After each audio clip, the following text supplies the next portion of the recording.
Assalamualaikum warahmatullahi wabarakatuh. Waalaikumsalam warahmatullahi wabarakatuh. Waalaikumsalam warahmatullahi wabarakatuh. Waalaikumsalam warahmatullahi wabarakatuh. Alhamdulillahillazi arsala rasulahu bil huda wa dinil haq yuzhirahu ala dini kullihi walau karihal musyrikun. Asyhadu an la ilaha illallah wahdahu la syarikalah wa asyhadu anna Muhammadan abduhu wa rasuluh. Allahumma sholli ala sayyidina Muhammad wa ala alihi wa sahbihi ajmain.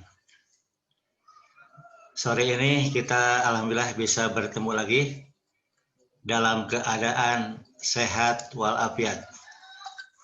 Khususnya sehat batinnya ya, hatinya sehat khususnya.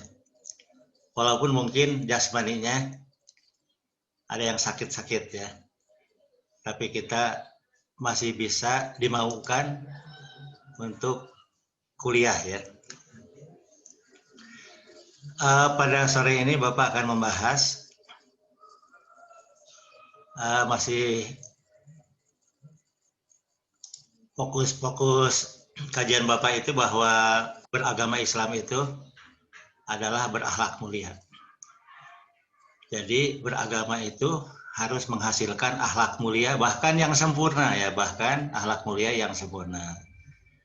Nah, kalau kita baca di masyarakat ya, baca ada segolongan umat ya, ada sebagian umat yang menurut Bapak ya masih belum paham dengan misi Islam. Khususnya lagi masih adanya klaim-klaim ya, klaim Islam saya benar, Islam kamu salah gitu kan. Masih ada klaim-klaim gitu. Atau menuduh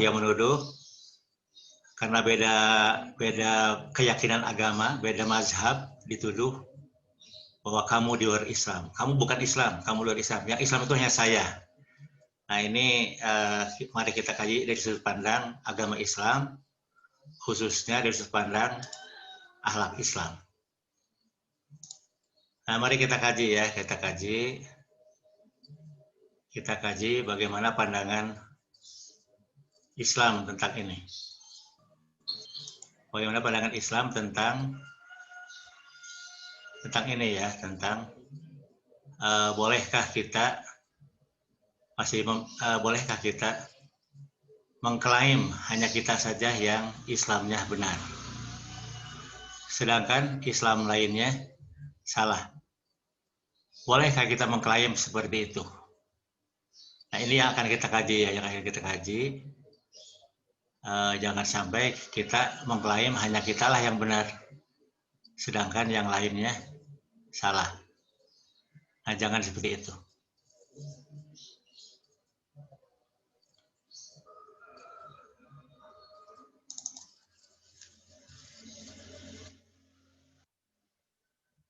Ya, kita ini kan lagi ya, lanjutkan lagi.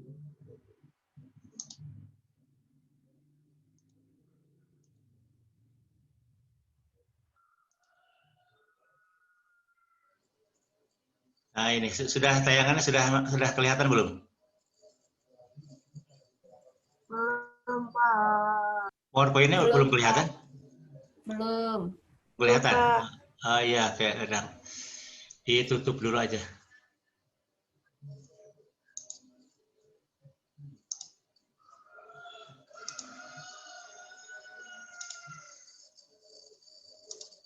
Sudah kelihatan sekarang? Sudah kelihatan belum? Sudah, Pak. Sudah, Pak. Nah, jadi kita ingin supaya kita tuntas, jangan sampai ada benih-benih dalam hati kita ya, mengklaim saya yang benar, kamu salah, gitu kan? Jangan sampai ada klaim-klaim begitu, gitu kan? Nah, mengapa? Mari kita kaji dalil-dalilnya, kita kaji argumentasinya. Nah, jadi siapa orang Islam itu? Siapa orang Islam itu? Nah, kita dengan subfokusnya larangan takfir. Larangan takfir itu jangan sampai menuduh golongan Islam lain kafir ya, sesat atau kafir. Jangan sampai menuduh ya. Dan perlunya kita membangun toleransi beragama, seagama lah gitu kan, toleransi dalam seagama. Jadi bukan hanya toleransi dengan agama lain ya. Kita perlunya membangun toleransi seagama, sesama Islam agamanya. Beda golongan, beda mazhab ya. Nah, Bapak kembali ingatkan ya, Bapak kembali ingatkan tentang misi Islam ya, misi Nabi ya, yaitu akhlak mulia. Nah ingat ya, jadi selalu apa saja tolong dievaluasi dengan akhlak mulia ya. Apa ini akhlak mulia bukan gitu kan? Kalau ada satu perbuatan, Anda evaluasi, ini akhlak mulia bukan? Kalau bukan akhlak mulia, tinggalkan. Tinggalkan sebagai keyakinan, tinggalkan sebagai pengetahuan, tinggalkan. Nah inti akhlak mulia itu, inti akhlak mulia yang sempurna, sudah Bapak jelaskan ya. Pertama berjiwa al-fakir, rendah hati, berhati lembut, menilai dirinya, khususnya beragamanya lebih buruk daripada orang lain. Kalau menyalahkan kan berarti dirinya merasa benar ya, yang lain salah gitu kan, berarti merasa tinggi. Allah tidak suka dengan orang yang merasa tinggi ya, Allah suka dengan yang al-fakir, hatinya rendah. Yang kedua, sangat peduli menghilangkan beban manusia, bermanfaat bagi orang lain. Nah jadi orang Islam itu harus jadi orang yang bermanfaat bagi orang lain, tidak menyakiti hati manusia, baik dengan lisan ataupun dengan perbuatan. Nah kita masuk ya, siapa orang Islam? Siapa orang Islam itu? Nah Bapak akan menampilkan di 6 tayangan ya. Orang Islam itu siapa sih gitu kan? Nah ingat ya, kita perlu ingat ya, kita perlu selalu ingat, Islam itu agama siapa sih? Oh Islam itu agama Allah, agama Rasulullah. Jadi yang ngerti Islam itu hanya seorang sedunia itu ya, yakni Rasulullah, Nabi Muhammad SAW. Sedangkan kita ini kan kaum muslimin ya. Jangan pun kita, sahabat Nabi juga sama kaum muslimin ya. Sahabat Nabi juga kaum muslimin. Sedangkan kita ini bukan Rasul ya. Kita yang bukan Rasul, tidak mungkin, Bapak ingin menegaskan ya, kita yang bukan Rasul, tidak mungkin memahami Islam secara total. Sebagaimana yang Rasul pahami. Tidak mungkin sama sekali. Apa buktinya? Bapak ingin menjorokkan bukti ya, bahwa kita ini umat Islam pasca Nabi tidak mungkin paham Islam. Kenapa? Ayat Quran itu kan petunjuk, Al-Quran itu petunjuk, tapi banyak ayat Al-Quran yang tidak bisa dijadikan petunjuk. Kenapa? Karena Al-Quran terbagi 2 ayat secara umum ya. Ada ayat-ayat muhkamat, ayat-ayat yang artinya jelas, maknanya jelas. Sehingga tidak ada perbedaan pendapat di kalangan umat Islam. Karena jelas. Contoh akimi sholat, dirikanlah sholat. Semua orang Islam sama memahaminya. Bahwa sholat itu wajib gitu kan. Wa atu zakat, dan bayarlah zakat. Semua umat Islam sedunia sama. Tentang wajibnya membayar zakat. Kenapa? Karena ayat ini ayat muhkamat jelas. Tapi Al-Quran itu sebagiannya mutasyabihat. Samar-samar. Nah padahal Allah mengkritik keras bagi manusia, bagi umat Islam yang mencoba mentakwil-takwilkan ayat-ayat mutasyabihat. Nah siapa yang paham ayat mutasyabihat? Yang paham itu hanyalah Allah. Nah Allah itu punya utusannya. Jadi yang paham ayat mutasyabihat itu adalah Rasulullah saja. Nah satu bukti bahwa umat Islam tidak mungkin paham Al-Quran. Banyak ayat Al-Quran, misalnya ayat-ayat yang di awal surat ya, misalnya alif, lam, mim, apa sih artinya? Pasti diterjemahkan itu catatan. Hanya Allah yang tahu maksudnya. Alif, lam, ro, hanya Allah yang tahu maksudnya. Padahal ayat-ayat ini jangan-jangan merupakan petunjuk yang sangat inti. Nah ini Bapak ingin ini saja, ingin supaya kita sadar umat Islam ya, tidak boleh mengklaim bahwa saya lah yang paling paham Islam. Anda salah. Nah itu nggak boleh gitu ya. Karena kita sendiri tidak paham Al-Quran, tidak paham ya. Betapa banyak ayat Al-Quran yang tidak dipahami. Nah, oleh karena itu merupakan kesombongan besar jika ada orang yang tidak mengerti secara total agama Rasul itu menyalahkan, terlebih-lebih hingga mengkafirkan mazhab golongan Islam lainnya. Nah, ini ya perlu dicatat khusus ya. Oke. Nah, Bapak akan ini ya, bahwa sepeninggal Nabi, hanya sehari saja Nabi meninggal. Pada saat hari meninggalnya Nabi, para sahabat Nabi sudah mulai muncul perbedaan. Mulai muncul perselisihan. Mulai muncul ya, dan seterusnya. Nah, jadi kita setelah Nabi wafat, maka umat Islam itu secara garis besar ya, secara garis besar, terbelah menjadi dua golongan besar, dua mazhab besar. Dan dari masing-masing mazhab ini nanti melahirkan mazhab-mazhab yang banyak sekali. Nah, yaitu mazhab sahabat Nabi dan mazhab Ahlul Bait Nabi. Mazhab sahabat Nabi melahirkan Islam Sunni. Nah, kita ini Islam Sunni ya. Jadi kita jangan mengklaim, oh Islam saya yang paling benar, yang lain masalah. Jangan, nggak boleh gitu ya. Yang kedua, Islam Syiah. Nah, dari Islam Sunni kemudian lahir Islam Wahabi. Ya. Lahir lagi Islam Salafi. Nah, lahir juga Ahmadiyah, gitu kan. Nah, itu ya. Ini saya lewat aja. Nah, ini apa? Jadi, Nabi mengingatkan. Nah, ini bukan untuk menyalah-nyalahkan orang lain, bukan ya. Ini ada hadis Nabi.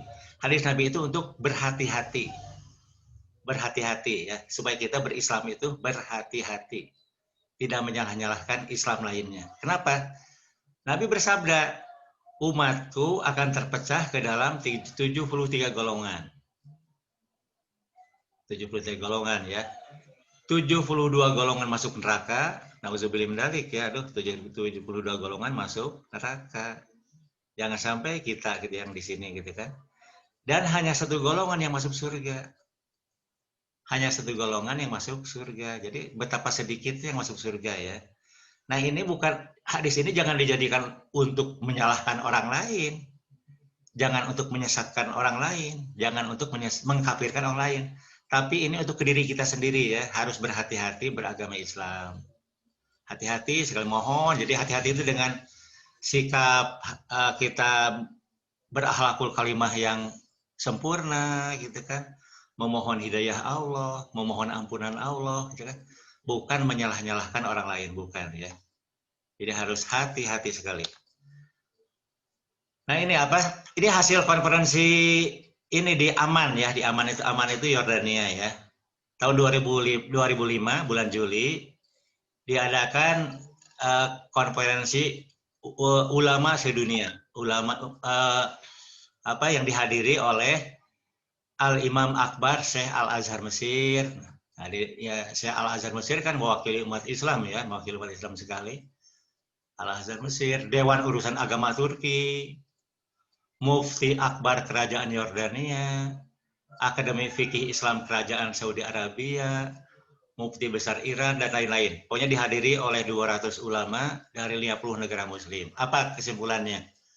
Nah, kesimpulannya itu, bahwa yang disebut Islam itu apa sekarang? Nah, Islam di zaman sekarang itu ialah Islam Sunni Hanafi, Sunni Hambali, Sunni Maliki, Sunni Syafi'i. Nah, kita Sunni Syafi'i ya. Secara umum Indonesia itu digolongkan Asia Tenggara lah.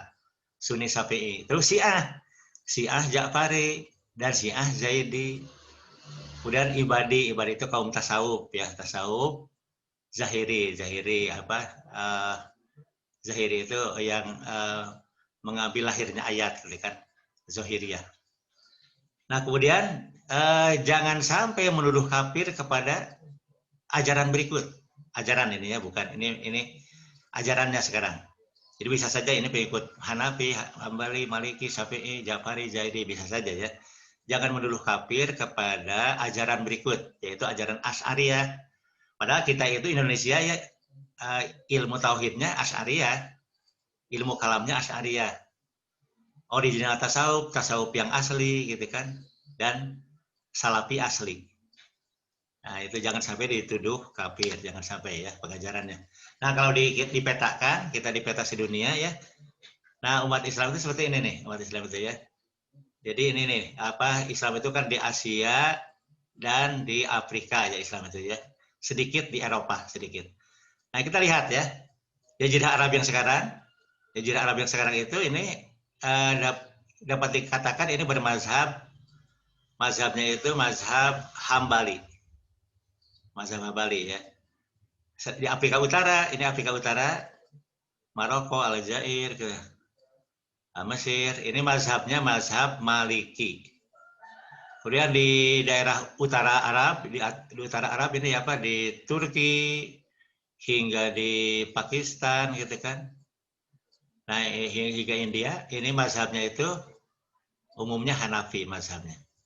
Nah, sedangkan di Indonesia ini Syafi'i di Indonesia ya, Asia Tenggara. Indonesia, Malaysia, Brunei gitu kan. Ini mazhab Syafi'i. Nah, ini Iran nih, di sini Iran, Uzbekistan, kemudian sebagian Afghanistan, sebagian Pakistan, Irak, gitu kan. Nah ini Islam Syiah, kemudian di sini di apa, masih di Teluk Arab lah di sini, Teluk Arab. Ini Syiah 12 imam, Syiah Ja'fari. Nah sedangkan di sini selatan Arab, di selatan Jazirah Arab ini di Yaman, ini Syiah Zaidiyah. Nah ini supaya paham ya, bahwa Islam itu berwarna-warni. Nah, kemudian kita masuk ke ini ya, larangan takfir, bahaya takfir. Bahaya menuduh kafir. Nah, supaya Anda tahu ya, dalam fikih Islam, dalam ilmu fikih ya, fikih Islam, orang yang murtad itu dia agamanya Islam terus keluar dari Islam. Nah, ini diponis sebagai murtad ya. Murtad itu sama dengan kafir ya, murtad itu kafir. Jadi orang Islam kalau keluar dari Islam di wilayah negara Islam gitu ya. Di kita kan bukan negara Islam gitu kan, kita bukan Islam. Di negara Islam di zaman dulu lah khususnya gitu kan, ditetapkan sebagai murtad. Murtad itu artinya kafir. Nah, orang murtad oleh hakim diponis, hakim yang memponis ya. Jadi yang memponis bukan masyarakat. Masyarakat tidak boleh memponis. Yang hanya boleh memponis adalah hakim. Karena hakim yang punya wewenang. Jadi harus keputusan hakim. Tidak boleh keputusan masyarakat, tidak boleh itu. Jadi memponis seseorang kafir itu hanyalah keputusan hakim. Hakim Islam ya ini ya, hakim Islam ya. Nah, hakim Islam pertama kali meminta yang bersangkutan untuk tobat. Diberi waktu selama 3 hari untuk tobat. Kalau 3 hari tidak bertobat, nah baru ditetapkan hukuman mati. Jadi orang yang keluar dari Islam di zaman Kesultanan Islam ya, diponis hukuman mati setelah diberi kesempatan untuk bertobat 3 hari. Nah, tapi Nabi mengingatkan, ini Nabi mengingatkan, Nabi mengingatkan. Nah, ini nih kalimatnya umum sekali ya.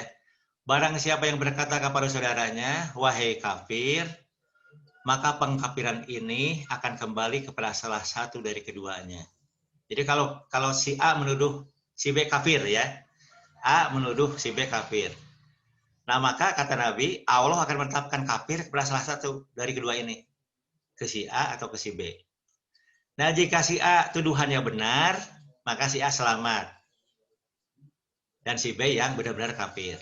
Tapi si A itu ternyata salah menuduhnya. Si B ternyata tidak kafir di sisi Allah, maka si A oleh Allah ditetapkan sebagai orang kafir. Nauzubillah min dzalik ya, mengerikan sekali ini. Nah, kemudian ini nih apa Imam Ghazali ya. Imam Ghazali itu ulama besar ya, sehingga beliau digelari Hujjatul Islam. Gurunya para ulama, maksud ulama ini teh ulama gurunya para ulama sedunia saat itu ya, di negara Nizamiyah gitu kan. Kata Imam Ghazali apa? Seorang hakim jangan sampai mengkafirkan seorang muslim, jangan sampai ya. Jangan sampai mengkafirkan seorang muslim.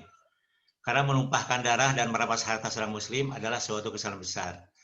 Kesalahan dalam membiarkan hidup 1000 orang kafir lebih ringan daripada kesalahan menumpahkan darah seorang muslim. Nah, ini saking harus hati-hatinya ya. Saking harus hatinya.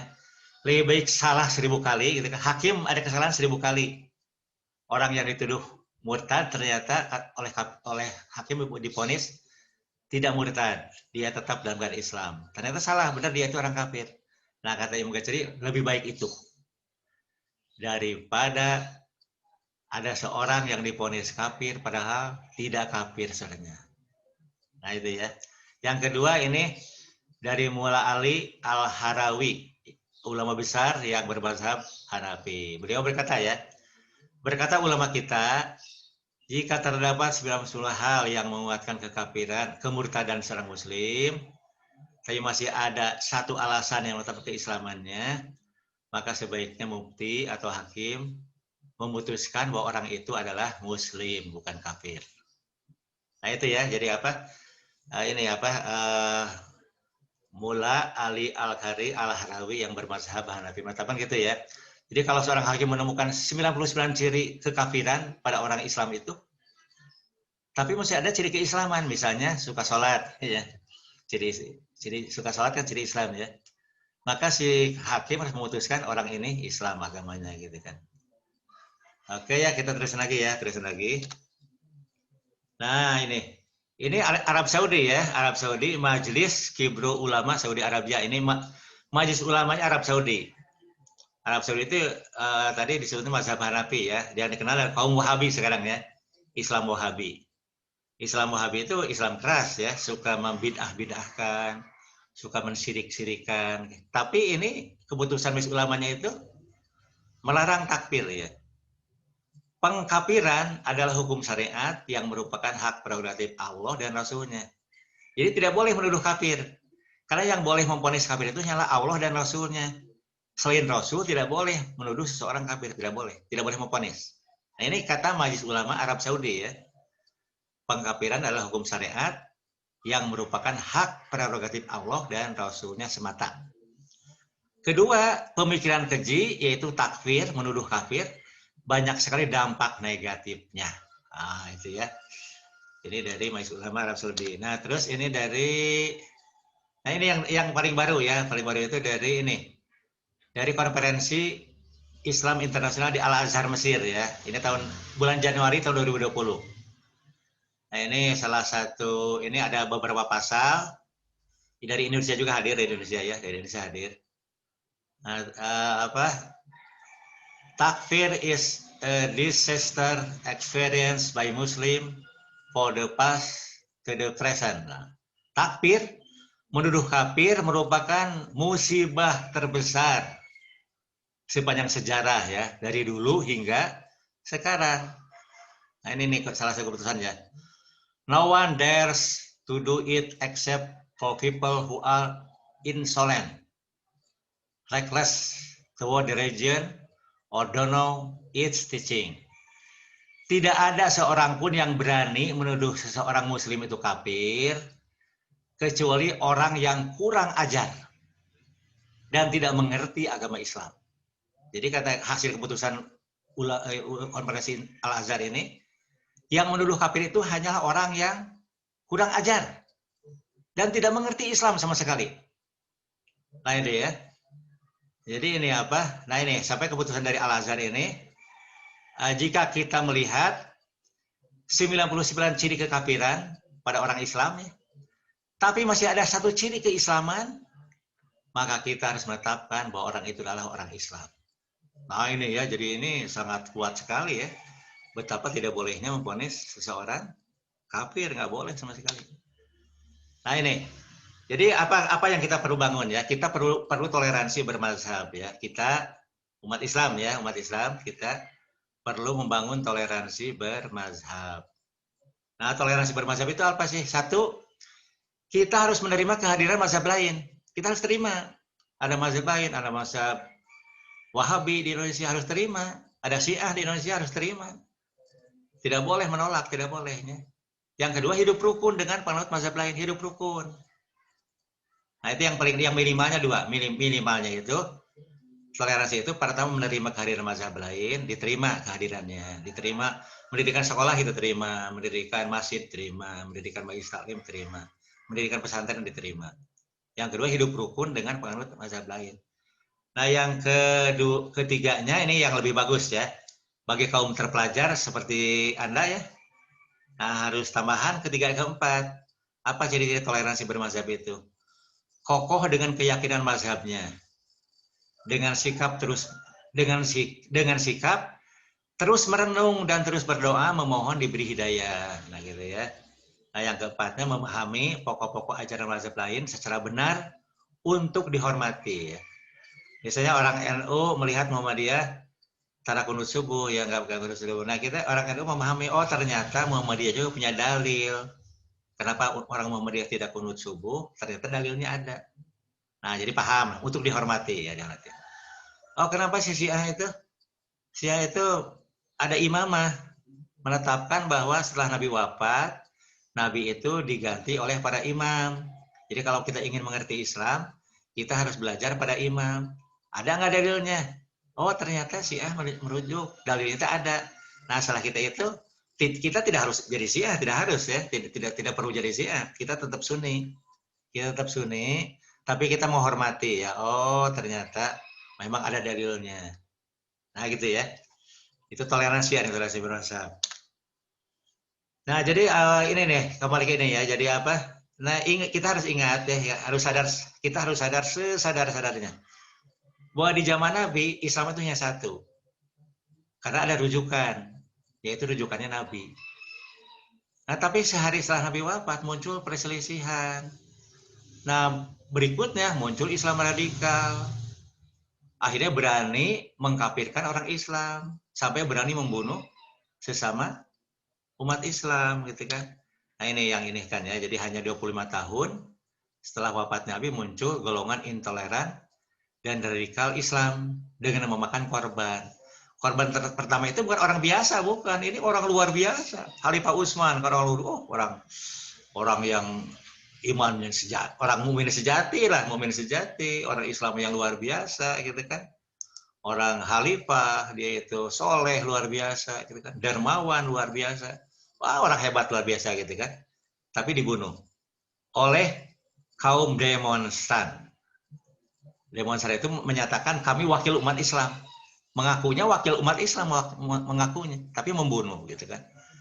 Kemudian 5 tahun kemudian Imam Ali dibunuh. Imam Ali bahkan yang membunuhnya ketahuan. Khalifah Utsman kan tidak ketahuan karena demonstran ya, tidak ketahuan. Kalau Imam Ali ketahuan yang membunuhnya karena dia terang-terangan. Itu seorang ulama lah, katakan ulama ya dia itu ya. Hafal Quran 30 juz, ahli ibadah. Tahajud tiap malam dan setiap puasa sunat dia puasa. Tapi dia membunuh. Jahat ya, dia membunuh. Jahat. Nah, ini Islam radikal ya. Islam radikal. Nah, yang apa? Mengapa orang itu intoleran? Mengapa ada orang yang intoleran? Mengapa gitu kan? Nah, yaitu mereka itu memandang mazhabnya, keyakinannya, dan golongannya saja yang benar. Padahal mereka bukan nabi ya. Mereka bukan nabi, itu berani mengklaim bahwa mazhabnya lah yang benar.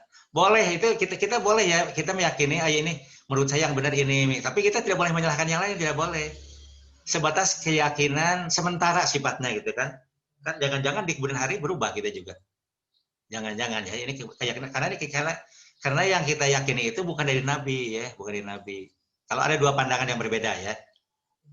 Nah, kedua, orang intoleran itu memandang mazhab keyakinan lain atau golongan lain salah. Nah, bahkan ekstrimnya, ini yang ekstrim ya, menuduh penganut mazhab keyakinan golongan lain itu kafir. Akibatnya fatal, radikal ya. Muncullah Islam radikal. Nah, itu ya, jadi apa? Bapak ingin menyebutkan ini ada tokoh-tokoh ya. Sejumlah tokoh yang tokoh toleransi beragama di Indonesia ya. Banyak sekali tokoh toleransi beragama di Indonesia, banyak sekali. Tokoh toleransi bermazhab di Indonesia itu banyak sekali. Bapak akan dituliskan di sini beberapa tokoh ya yang selalu menyuarakan perlunya umat Islam bersatu. Harus membangun ukhuwah Islamiyah sejati. Bahkan harus bersatu juga dengan penganut agama lain, bukan hanya dengan sesama Islam ya. Bukan hanya sama Islam beda mazhab, bahkan dengan penganut agama lain harus membangun ini toleransi yang tinggi gitu kan. Nah, tokoh-tokoh itu siapa? Nah, antara lain ini ya, banyak sekali. Antara lain yang Bapak sebutkan ini tokoh terkenal kan. Tokoh-tokoh yang sangat terkenal. Yang pertama Profesor Dr. Mahfud MD. Sekarang beliau itu menteri ya, Menko Polhukam ya, Nah, beliau itu sejak dulu beliau tokoh toleransi beragama sejak dulu, bukan baru-baru ini ya, sejak dulu. Jadi sejarah hidupnya beliau itu tokoh toleransi beragama gitu kan. Nah, karena agama itu gini ya, Allah itu melihat hati kita kan. Kan agama itu lihat hati. Jadi perilaku kita itu mencerminkan hatinya. Jadi kalau toleran berarti hatinya lembut, hatinya gitu kan. Kalau intoleran, radikal, hatinya kasar ya. Kasar berarti suudon ke orang lain ya, buruk sangka ke orang lain. Nah, jadi ini tokoh toleransi beragama itu satu Profesor Dr. Mahfud MD. Ini saya kira Anda kenal ya ini ya. Karena beliau sekarang menteri Polhukam. Sejak dulu menteri ya, sejak zaman Gus Dur. Sejak 20 tahun yang lalu beliau sudah menteri beliau itu ya. Nah, yang kedua Profesor Dr. Kiai Haji Said Akhil Siraj. Beliau itu Ketua Umum PBNU ya. Ketua PBNU Pengurus Besar Nahdlatul Ulama. Beliau itu bisa menegaskan beliau itu apa? Baik Pak Mahfud MD ataupun beliau menegaskan bahwa golongan Islam apa saja itu Islam sama-sama gitu kan. Nah, kemudian Profesor Dr. Kiai Haji Din Samsudin, beliau itu pernah jadi ketua Majelis Ulama, beliau itu pernah jadi ketua Muhammadiyah 2 periode ya, beliau itu orang apa? Beliau orang tokoh-tokoh bapak toleransi beragama lah. Kemudian Profesor Dr. Habib M. Quraish Shihab, mungkin Anda pun kenal ini ya. Nah, beliau itu tokoh toleransi beragama. Kemudian Profesor Dr. Buya Syafi'i Ma'arif. Beliau pun ini Buya Syafi'i Ma'arif itu mantan ketua Muhammadiyah ya, pengurus pusat Muhammadiyah. Nah, ini tokoh-tokoh yang toleransi. Misalnya mereka mengatakan ya bahwa Syiah itu sama dengan Sunni, Syiah sama dengan Sunni, sama-sama Islam gitu kan. Nah, mereka itu ya. Bahkan saya merinci ajarannya gimana gitu kan, dirinci oleh mereka ya. Nah, ini di masa lalu Anda mungkin masih dengar-dengar di masa lalu ya ada Kiai Haji Abdurrahman Wahid, Gus Dur ya, beliau pernah menjadi presiden Republik Indonesia. Nah, itu tokoh toleransi. Wah, beliau itu bahkan sekarang pun ini apa? Ada yayasan, ada ini LSM ya, LSM Gus Durian. Gus Durian itu kinerjanya itu jadi menampilkan Islam yang damai. Islam damai dan toleran gitu kan. Ini Gus Durian. Kemudian almarhum Profesor Dr. Harun Nasution. Beliau itu arsitek pembaharuan IAIN se-Indonesia.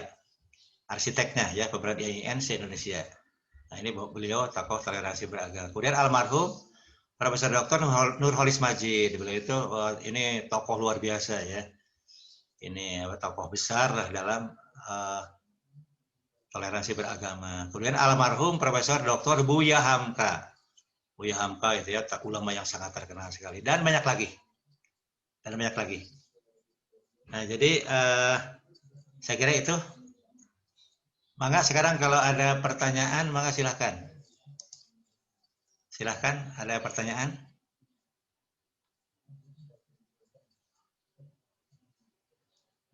Mangga silahkan. Waktu Anda sekarang, waktu Anda berbicara.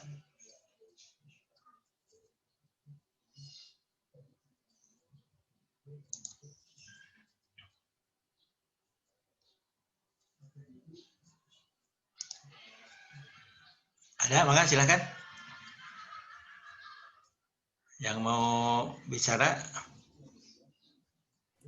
Aku, Pak. Ya? Siapa? Aku, Pak. Mangga silahkan. Buat tadi Bapak yang hadis umatku akan terpecah menjadi 73 golongan, itu tuh maksudnya golongan kayak gimana ya Pak? Kayak misalkan 73 golongan itu ada golongan apa aja gitu? Aku belum ngerti. Oh ya, Rizky Kania Oktaviani ya. Ya oke, Rizky bertanya ya, Rizky Oktaviani, ada hadis umatku akan terpecah ke dalam 73 golongan. 72 golongan, semuanya berarti hampir semuanya ya, masuk neraka. Kecuali hanya satu golongan yang masuk surga. Berarti betapa banyaknya yang masuk neraka ya. Nah pertanyaannya, golongan mana sih yang satu golongan itu yang masuk surga? Golongan mana juga yang bakal masuk neraka? Nah jadi gampangnya gini aja gampangnya ya. Nabi kan tidak merinci, tidak menyebutkan ya golongan apa saja gitu kan, tidak menyebut golongannya. Tidak menyebut, tapi Nabi menyebutkan ya. Golongan yang masuk surga itu adalah al-jamaah. Al-jamaah itu jamaah khusus ya, jamaah yang jamaah itu umat Islam yang ada imamnya. Umat Islam yang dipimpin oleh seorang imam yang ya kalau bahasa dikaitkan dengan hadis lain, umat Islam yang dipimpin oleh katakanlah ulama pewaris Nabi, gitu kan? Ulama yang mewarisi ilmunya Nabi. Nah, ilmu Nabi itu apa sih?